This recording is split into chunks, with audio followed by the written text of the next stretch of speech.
شتي محمد السادس هو السبب في هذا كله. خرب افريقيا، خرب شمال افريقيا، باه باع كاع حروب العرب، برقق الموصل باش المصالح ديالو.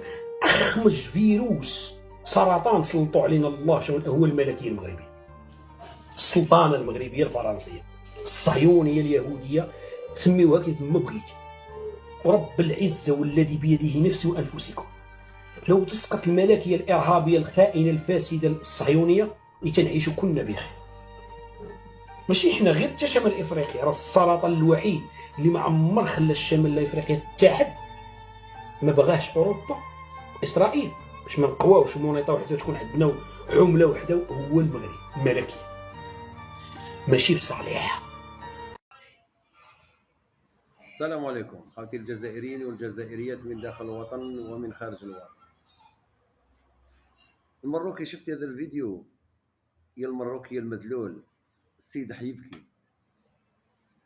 نزلتوا تتبعوا في ترمون، ما قيمكمش مامبا في الخطاب تاعو، ما عطاكمش خلاه قيمه.